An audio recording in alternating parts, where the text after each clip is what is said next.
Welcome to Crawlspace. I'm Tim here today with Lance. Lance, how are you today? I'm doing so well today, Tim. Really, I couldn't be better. How are you doing? I am doing great, and I'm excited that we get to throw it to our conversation with Kevin McCracken and Suave Gonzalez, recorded live on Get Vocal. It was like 2 weeks ago, and these guys are great. They host the podcast called Death By Incarceration that is on the Crawlspace Media Podcast Network.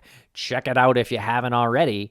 And check out their website, deathbyincarcerationpodcast.com. And this interview came to us while Kevin and Suave were together in person in Philadelphia because they had their live show, which they sold out, which had a very special guest there, impressively, the president's daughter, Ashley Biden, and we're privy to some information. Stay tuned for some developments there. Suave and Ashley Biden have now established a relationship that will likely become something very productive in the world of criminal reform. It's amazing to see what's happened to the trajectory of Suave Gonzalez since he started Death by Incarceration.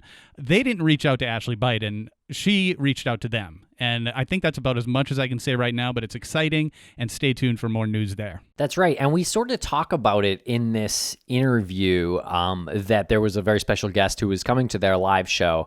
But we've had some audio problems with the Get Vocal audio taken directly, maybe some internet issues, but we did have to cut out a good chunk of this episode that was about an hour long when we recorded it, the conversation. But the audio product just wasn't great, what we were given to work with, so that is why it's short. But if you want to hear more from Kevin and Suave, be sure to check out Death by Incarceration, the podcast. The first season is wrapping up. They're on episode 9, and all of those episodes just seem to get better and better and better. And Tim, you mentioned our discussion with them, and we said that they had a special guest, and before they had the show, they couldn't reveal the special guest, and it felt like some sort of promotion to entice people to go, like they had a celebrity. They literally would have loved to talk about her, but they couldn't say anything because of the Secret Service. So they just couldn't say it. It would have affected the her even attending, because the Secret Service would have had to shut it down, which is so impressive to me. Right, and the show was sold out anyway, so it definitely wasn't a cheap promotion for anything. Yeah, it's amazing the growth that the show has shown, and the guests that these guys, Kevin and Suave, have been able to get on the show. It's just remarkable. So if you're not listening to it, please check it out. Death by Incarceration. There are links in the show notes. And if you haven't yet purchased your ticket to the Wilbur this Saturday, you should do so soon. The Wilbur in Boston, Massachusetts, a historic theater, a historic venue, and it's going to be a historic show with you, Tim, myself, Maggie Freeling. We have the true crime obsessed duo. We have Patrick Hines and Jillian Pensavale, and we are going to bring down that historic venue for a couple of hours, and we need you there. The tickets have almost sold out. One final push. If you haven't gotten yours, go to thewilbur.com. Can't wait for that show this Saturday night, July 31st, 2021 at 7 p.m. Let's see you there. I would love to see everyone there. All right, everyone. Thanks a lot for listening. Check out our website and all the shows on our network at crawlspace-media.com. The way you described coming up with the idea and then you and Kevin do it, like you just do it, is totally opposite of how most of these, how the industry works. Like there's a lot of planning, there's a lot of red tape, and you guys just cut through that. And you guys have the tenacity to cut through it. Where does that come from? Because I would love a little advice on that, because if it's not strategically planned, I'm like, it can't go forward. Like it and that's a fault, perhaps. Yeah. So I called Suave, and really what happened was it was just a conversation. I was like, hey, I got this idea. I want to do a podcast. And it was like, I told him what it was, and he said, let's do it. Because his goal when he got out of prison was to become a voice for the voiceless. And so I don't know how many people on the Get Vocal have listened, but we have interviewed some nationally known people, obviously, like Chesa and Nicole Fleetwood and Jerry Krasner, and Lieutenant Governor John Fetterman's episode is coming out next week. And we've been really lucky with the people that we've been able to interview. We have also interviewed people that maybe nobody's heard of that are doing incredibly impactful work. So individuals that are still incarcerated. And so I don't know how much you can see behind me in this room, but for those of you that know anything about wrongful convictions, Lisa Spies is here with us. And a lot of people know her. And my friend Spencer, and we're going to be producing a couple spin-off like mini series with them on a case that we started covering before this season started, Rios and Rodriguez. And then we're going to Ralph Trent Stokes, which our friend Maggie Freeling has looked at, because these are cases that aren't getting huge, like they don't have like a Meek Mill or, Kim Kardashian saying, hey, look at these guys. I mean, these are like destitute, poor people from, the Badlands of Philadelphia. And so we're trying to also work on that a bit. And part of what Lance was asking about, how do we do this? I mean, both of us are relentless. As Suave likes to say, we're both a little crazy. So, Here we are.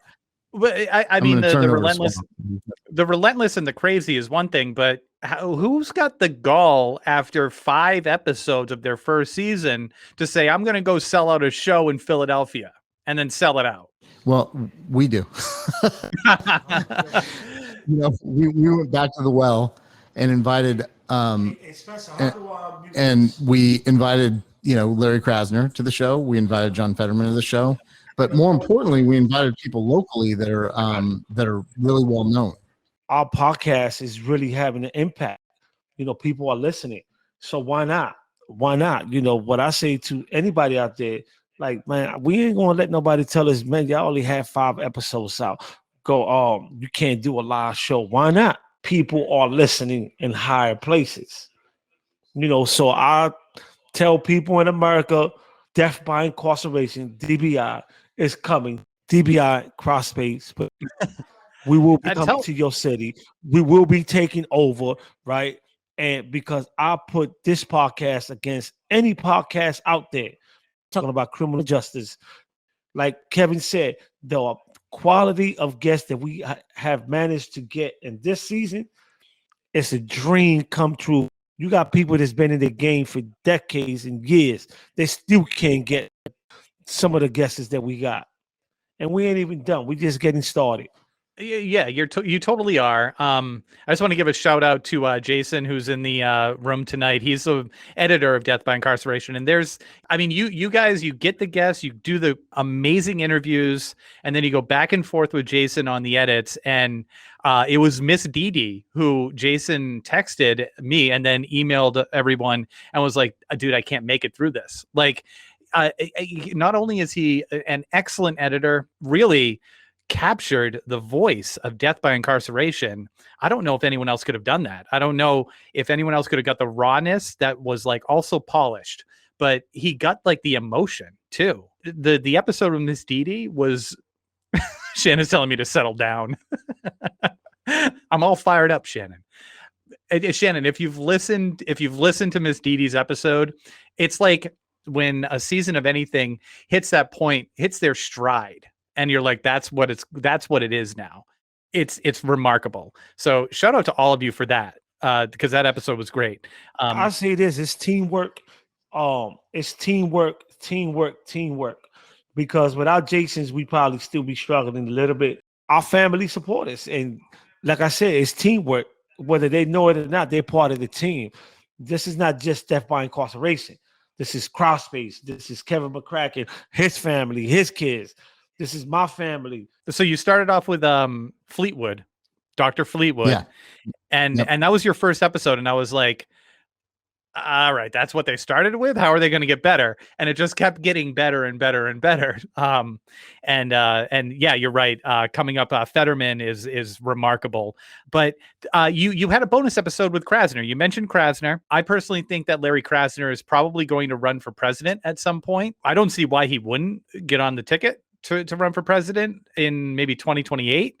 Talk to us about Krasner and the live event. Is this happening? Is Larry Krasner going to be there? Yes, in person.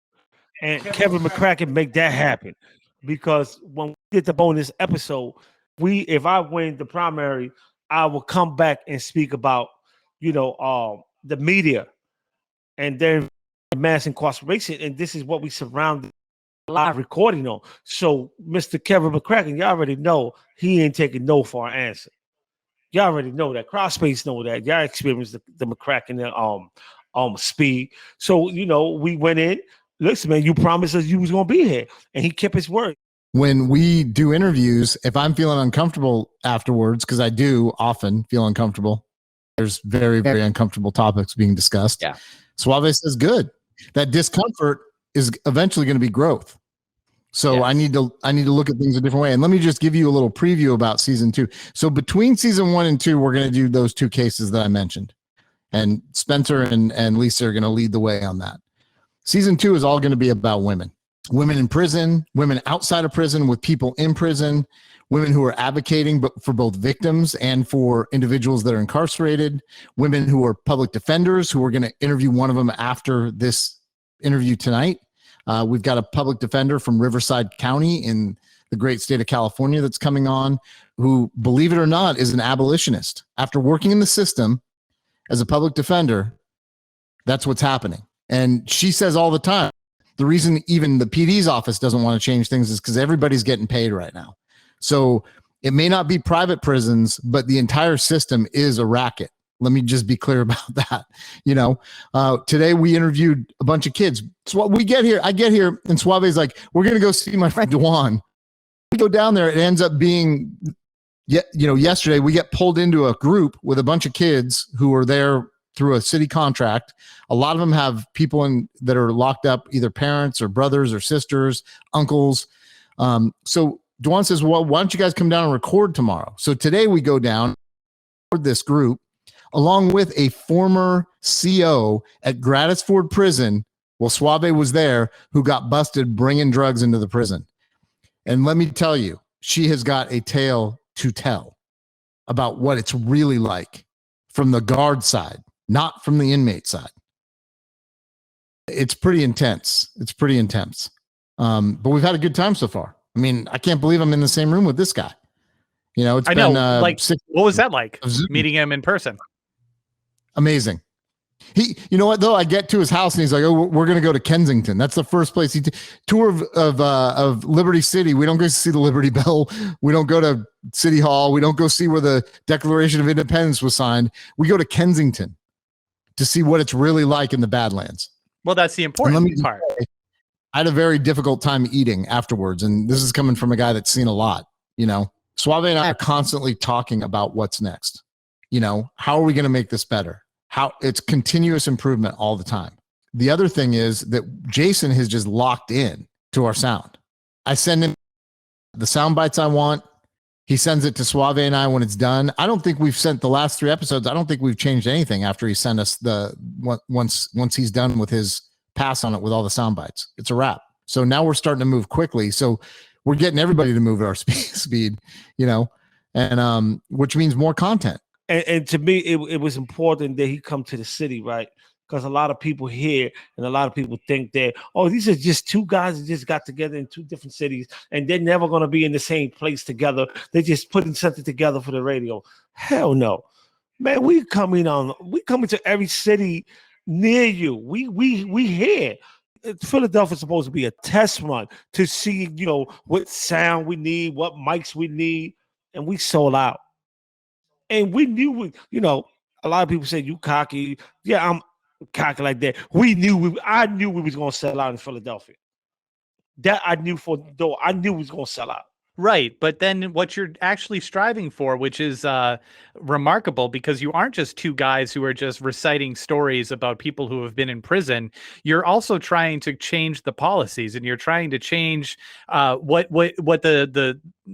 you're trying to take those statistics and make them not irrelevant anymore. And that's really admirable. And you mentioned some people that are going to be at your show that you can't talk about because of security purposes. But I want to say it's unbelievable. The specific person you're talking about can literally have the ear of a very important person in this country that can change these things. Like, you're 8 episodes in and you already have, and you didn't, right? But it's a testament that when you put out good work, you never know who's hearing you. We're not trying to sound proper. Sometimes I don't even say the right words. Y'all know that. But I'm authentic. When you have somebody at your live show in Philadelphia and they're in a position to make change and they invite you to sit at the table and they say, we want you to present your argument for what kind of change is needed in the criminal justice system. What's your next step? Well, I mean, one, if we're at the table, they already know what we're going to talk about. There's plenty of people out there talking specific policy, and we are touching all of them with our interviews, but I think a real easy one to start with is that every city and county should have an integrity unit. Every single one in the country should be looking at conviction integrity to make sure that there wasn't DNA tests missed, that there wasn't, exculpatory evidence that was hidden, because we know DAs over the years have done that. If the police bring the case to the DA files the charges. They're not supposed to talk before that. They're not supposed to be telling them, we bring this to you. Let's make sure that we exclude these certain witnesses. Let's make sure we exclude this certain evidence. Let's make sure we don't test this piece of fabric over here. And so what we've seen in Philadelphia is a great example of it, is time and time again, was that this happened over and over again. In those cases, I think they should look at every case that ADA brought. And one of them we're talking about is Ralph Trent Stokes. Yesterday, someone mentioned being an advocate. And let me just say, advocacy doesn't just include us doing a podcast. It doesn't make any sense. And then we can start talking about post-conviction supervision. Why are we keeping guys on parole for lifetime? That's being in the system still. If they've served their time and they can get out, they've done their time, they've given us their bit. Why are we keeping them on lifetime parole? And I think Suave can talk to that. The topic tonight is that we are creating a movement. And if you don't believe what we're doing, then you blind. You blind. You are blind. We working with Lisa Speed. We working with people that have credibility. People like Lisa Speed is bringing it to their attention. Hey, y'all. How are you? Thanks so much for joining us. Thanks for having me. Yeah, tell us what's going on. What's the scene going on there with Kevin and Suave and the caffeine molecule in the background? Is that what I heard? It's always something interesting when I'm with these fellows, but Suave is a heartful sort of person. So you get the real talk, the real speak, which is what I appreciate about him so much. And I asked this question before to Kevin, but I'm going to ask, and to Kevin and Suave, but I'm going to ask you as well. How do you get people to listen? I guess that's what my actual question was like, when you get people at the table, when you get people at your live show and you have that opportunity and I know like they're totally capable of saying, hey, let's have a meeting after this and let's talk. And then from there, where do you go? Like you see it all the time where something happens and it needs to pass this, this level and this level of red tape and go through all this. Like, how do you keep the ear of the people who can actually make change?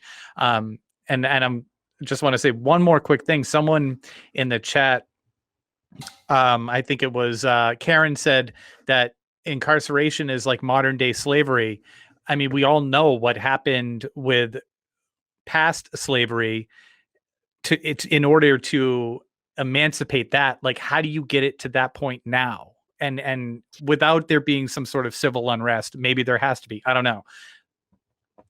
I think that you have to personalize these things. I think that you have to make people understand that if this can happen to a Ralph Stokes or to a John Brookins or to Rios and Rodriguez and my guy Kentre Bailey and all sorts of people out there, that it can happen to any of us.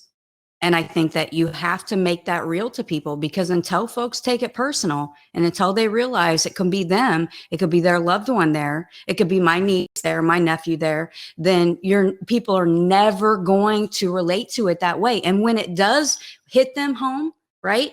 When it is your brother, when it is your wife, it's too late. Because now you're involved in a different way. Now it's after the fact, right? And you're just trying to rescue and save your loved one. You're not in the policy phase. You're not in trying to make proactive change and convince people. You have to break down. These are complex issues, right?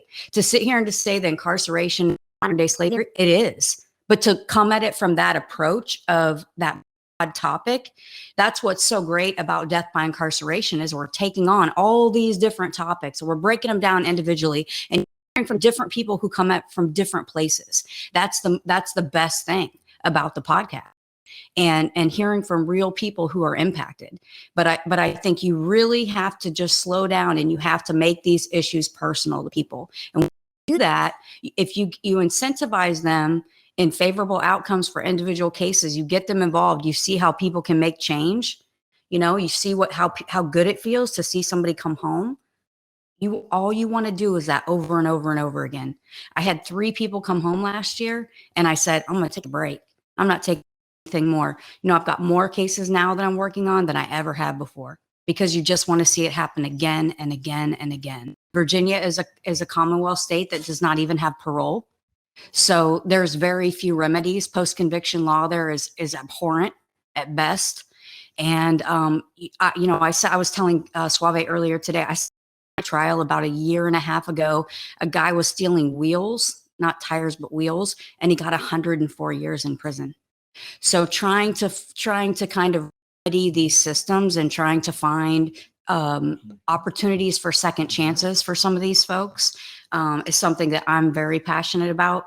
Initially, it was all wrongful conviction, whether it be a situation or post-conviction, getting them out, getting them exonerated. Perfect justice is hard to come by in a state like Virginia. So it's just, it's taking on each of an individual case. It's trying to figure out how to bring that person some justice, how to bring that person some relief in their case. When your son or daughter, grandkid, nephew, or husband, boyfriend, or girlfriend get their ass beat by the police and get thrown in jail, guess who you going to call? Death by Incarceration. Oh, call that girl from Virginia, Lisa. So I need help. My boyfriend didn't do it. Don't wait till it happened. Get involved now and prevent it. Don't change the channel. Keep listening. That's the point. I mean, I love when Suave says that too. It's the point, is to make you uncomfortable. If you don't make somebody uncomfortable, you ain't saying shit. When You're so somebody right. tells you, I feel uncomfortable, and I know Kevin feel uncomfortable sometimes, but this is topics that we have to discuss, and I always said it. Guess what? If you don't feel uncomfortable, then we ain't got your attention. It's the same thing with your But art. if you tell, same thing with the art. This is like art. When I create a picture, I lay one layer first, then second layer, then I'll be like, I don't like that. Then I keep getting to the picture come to life, because we want you to understand that whatever privileges you have could be taken from you in a heartbeat. And most of the time, the people that are uncomfortable are not always white. I got Latino people tell me like, man, I don't know if I would say that. You know what I would say to them? You know what I always tell them? Stop being a coward, man. The heck you got to lose? We in America. You got 2 phones and a computer and a tablet, and you ain't saying nothing to America. You got a problem. As long as I got this beautiful mic that Kevin gifted me, I'm gonna make you feel uncomfortable.